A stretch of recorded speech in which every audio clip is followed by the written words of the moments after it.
my understanding of what's happening here is that I'm a source of something, and this device is a reflector, like a screen or anything else, or an artwork. It will reflect, and I will be able to look at this in time and reflect on it. And that's the limit of my understanding. It will reflect to me things, and I'll go and think separately because I'll be in a different phase. I'll be in a witnessing phase, and I expect it will teach me as much as a painting or anything else I make. I can look at it and reflect on it, and it causes me to give me data to make a new creation and form the next creation. Because there's so much data. We live in a field of potential. You can't say everything all of the time.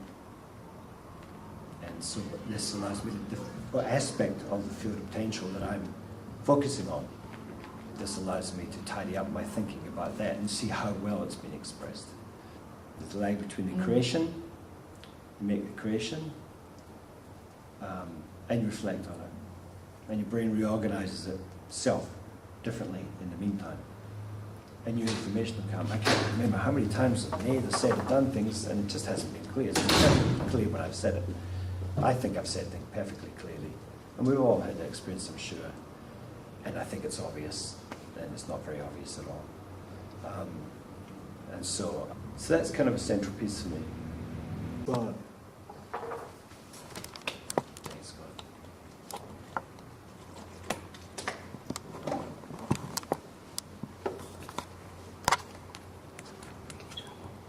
You know, when you do, when you make marks and do paintings, you always know when you've done one that looks authentic, you know one that looks false.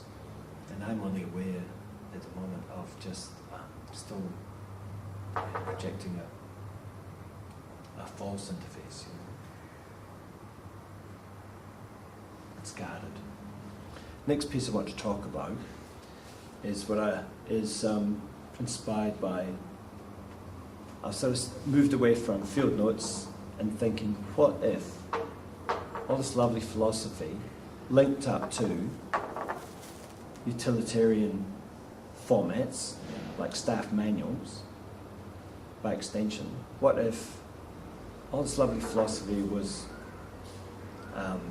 reformatted in a user-friendly staff manual that led to a piece that I call Enlightenment 1.1, Strategies for Enlightenment.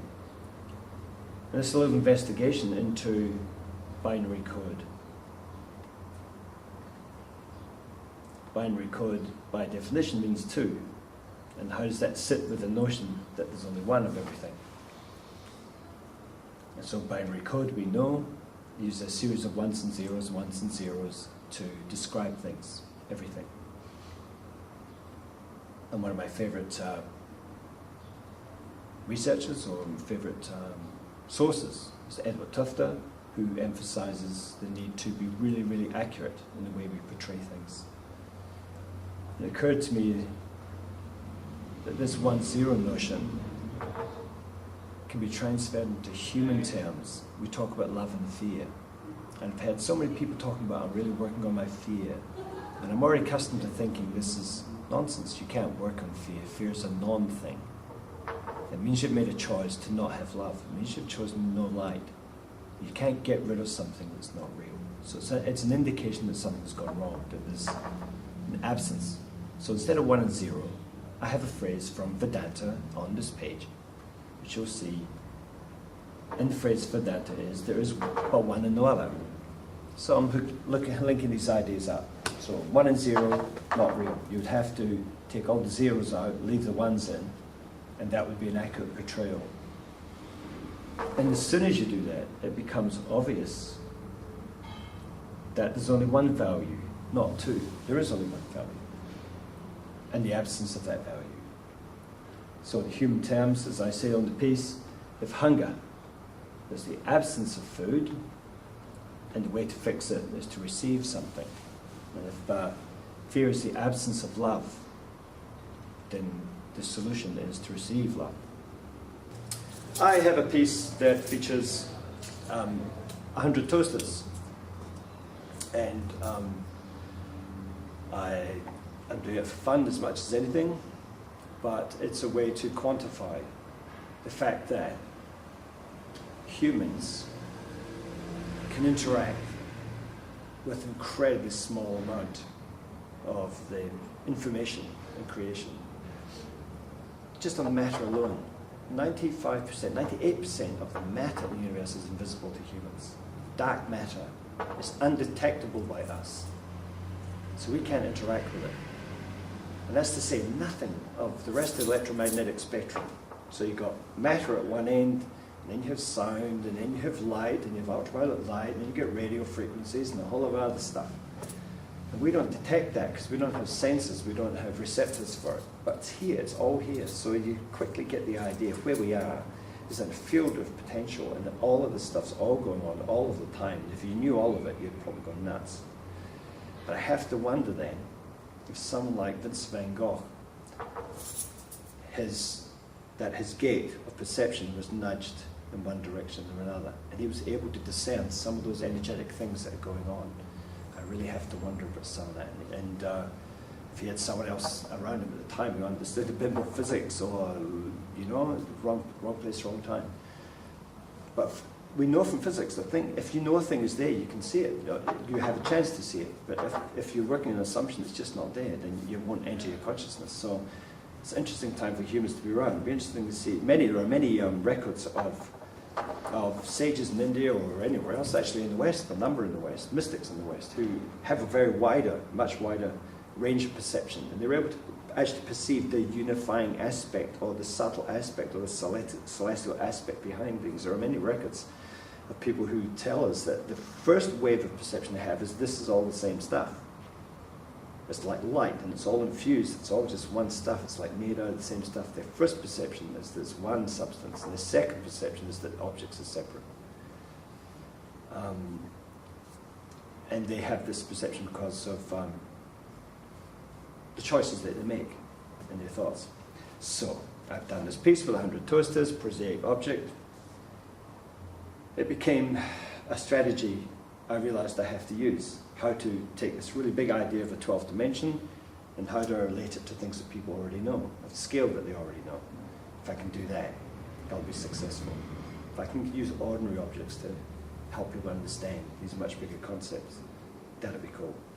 And so 100 toasters, and only one of them's white, the rest of them's coloured in a way that denotes dark matter. So it's a way of quantifying that.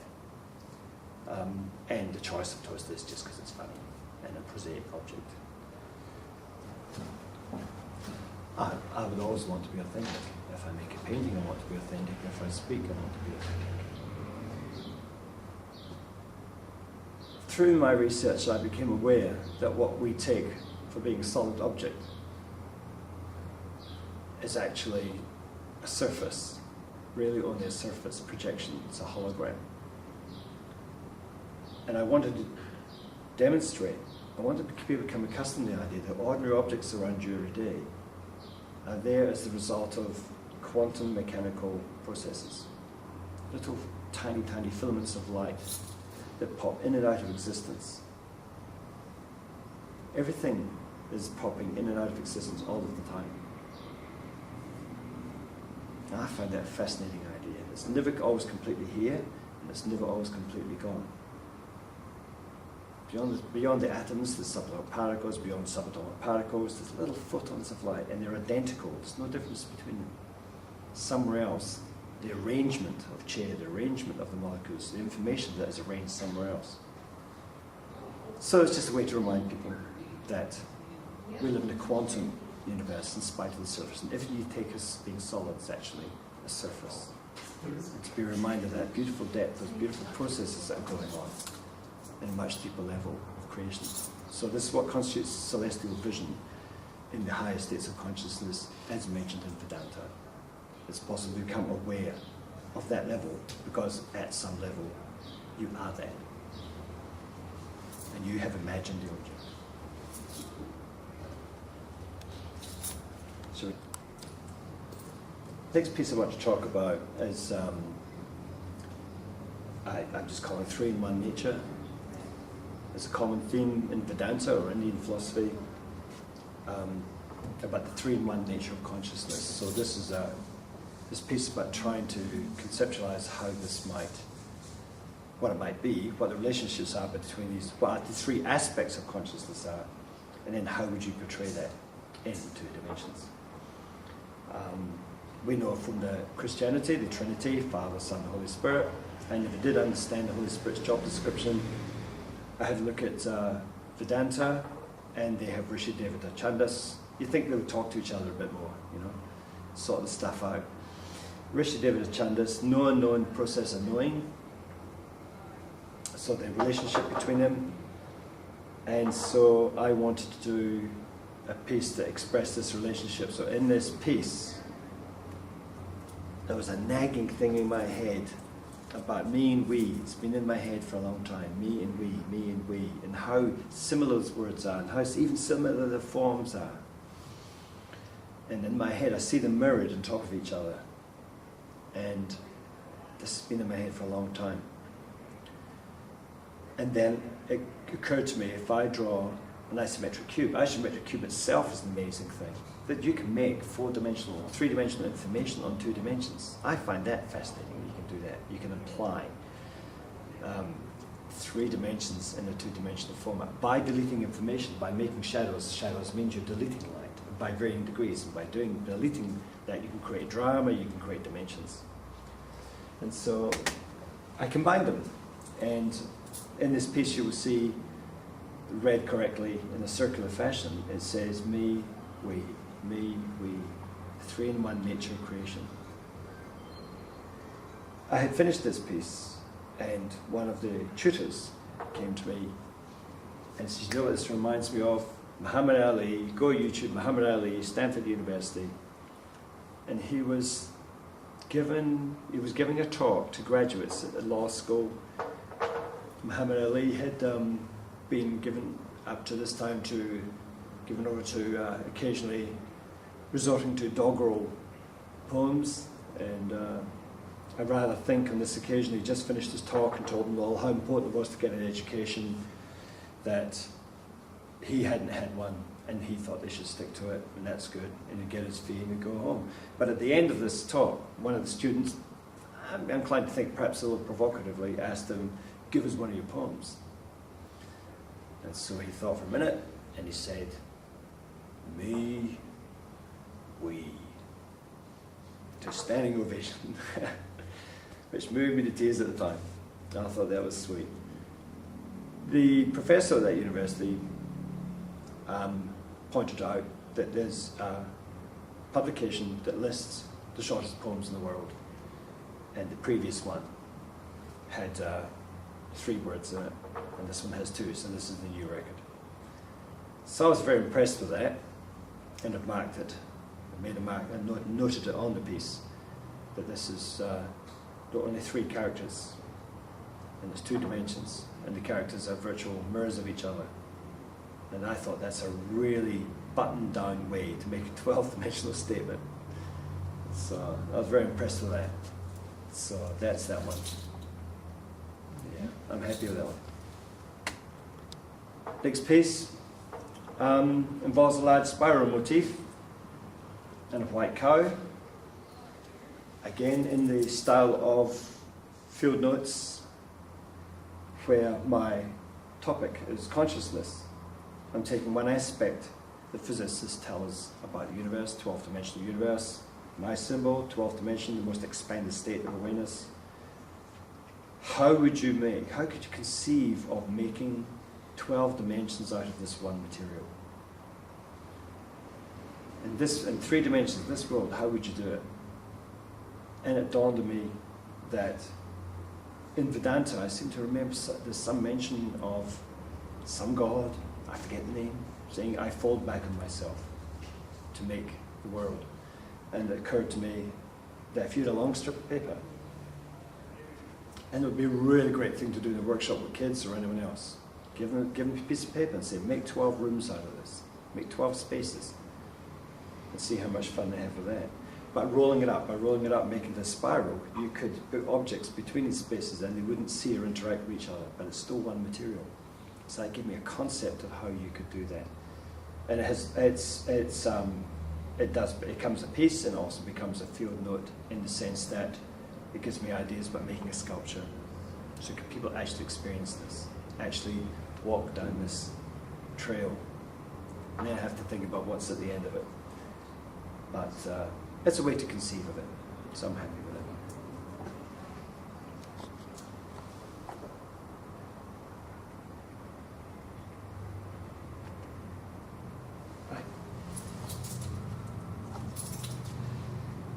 I have another piece that features 2 boats and a large ark. It's a crude sketch because it's lifted directly out of my dream diary. Any morning I wake up, I always record my dreams. And I've just lifted that image directly. It doesn't get any better if I polish it, make it better. It's straight out of the book. In the dream, I'm in the Waitemata Harbour. There are 2 fishing type boats. There's a huge ark that goes between them. I've created it. I've got a captain on one boat, and I'm talking to him, and I'm trying to get help from him, saying, how do I stabilize this? What do I do how do I keep the boats, stable? How do I maintain that shape? And he was basically saying, well, I don't know, you just have to figure it out. He says, you'll have to get in the water and go and work it out, So I have a dive, and I go from this boat, and I go to that boat, and I go to this boat, and I'm trying to figure out a way to stabilize this thing. It's a very lucid dream, and wake up in the morning, write it down, and I've done this for so long, I believe that I can interpret them correctly, and I believe that the message of this one is that here we are in the ocean of infinity. Ocean's always infinity and symbol. That's the ocean of consciousness. From that, something is arced out. I've created something that's arced out. And if I learn how to anchor the creations, I will probably be able to do quite spectacular things if I can find a way to moderate that anchoring. So this is not a new theme in my dreams, but this day. So that was the basis of that one. Now, the next thing I'm sort of thinking about after that, about this pieces, this is the one that caused me to think, based on the other pieces I've done. All right, so let's assume we're 12-dimensional beings. We always are. We are the one subject of all object. We are collectively that one subject of all object. We are 12-dimensional beings. We are having a 4th-dimensional experience. When the body's asleep, we leave, and we go. That's completely flipped it around in my head, and I'm thinking that being on this plane, this is probably the dream. We're mental beings, we're 12-dimensional beings, this is the dream, this is practicum. We get ideas at night, we go, yeah, I'm going to try that tomorrow, I can't wait. We get here, we try that idea out. And this reminds me of architects who think of really amazing ideas and their bridges and things, but it's engineers that make them work. So architects can be kind of a mental space, but engineers are in a physical space and they make them work. So in this case, this is what I think is really going on. We're 12-dimensional beings, having 4th-dimensional experience for the purpose of gaining mastery over matter. And that was, that was one of those experiences. I had many like that. And I may well actually make a study, make a book or a wall book about all of those. Plus, some friends who have had interesting dreams. And I think that would be really good to put them on the wall to legitimize them, make them real, as if it was a real event. People record their holidays, they write all those sorts of things that happen on this plane. I would like to see a little more record of the things that happen on other planes to legitimize it. And the more you put your attention on it, the more it becomes real, the more they become a conscious daily reality for you, and you learn from them, you learn to learn from them. Even over the summer, I think I may well resort to using storyboards to tell these dreams, because that using storyboards but modified, I can arrange them in terms of planes. This bit happened on that plane, that bit happened on that plane, then we went over here and did this, and then I'm back on the planet. And I can twist them. I can do things with them. I can have a storyboard that tells the story of this thing that happened and make it real on this plane. Because after all, we're here to anchor things on this plane. That's why we're here, as per my dream. So I think I would like to do that, and do that for other people. That would be a nice way to be commissioned, if people have a really meaningful dream. to legitimize it for them and keep it fresh for them by doing a record of it. That would be a nice thing to do.